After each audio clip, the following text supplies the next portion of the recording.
Bonjour, cette vidéo est une petite curiosité sans importance qui fait suite à la vidéo précédente qui déduisait le théorème du cosinus à partir du théorème du sinus.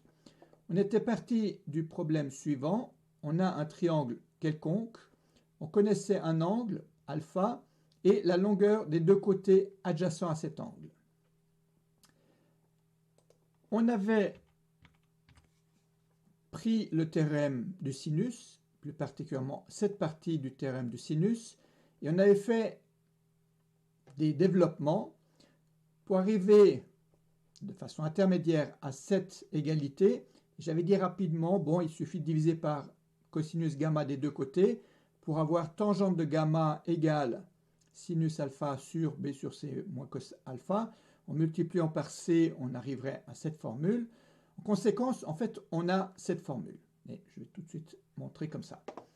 Donc, tangente de gamma égale c fois sinus alpha sur b moins c fois cos alpha.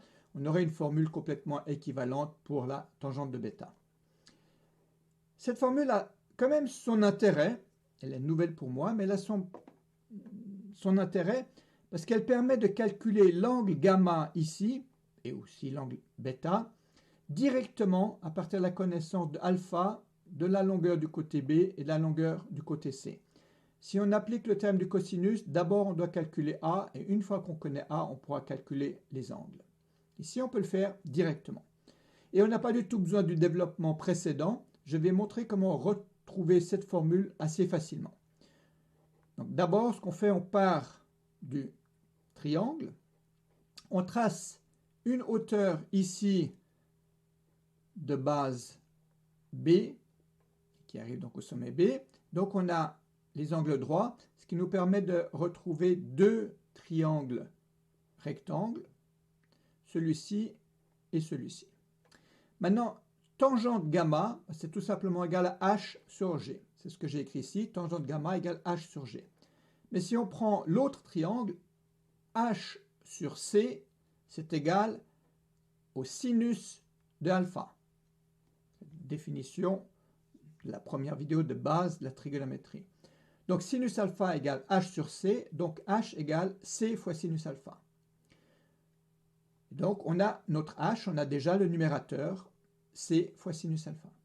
Maintenant pour le dénominateur, il faut voir que cette longueur-là, que j'ai notée f, elle est liée f divisé par c égale cosinus alpha. Cosinus alpha égale f sur c, donc f c'est c fois cosinus alpha. Puis maintenant la longueur g, c'est la longueur b moins la longueur f. Donc g c'est b moins f, c'est-à-dire b moins cos alpha. C'est le dénominateur qu'on a ici. Donc ceci se retrouve très facilement sur le triangle, pas du tout besoin du développement précédent, et ça nous donne une manière directe de calculer un angle lorsque l'on connaît un autre angle et deux côtés adjacents à cet autre angle. Voilà, ceci termine cette petite vidéo. Merci, au revoir.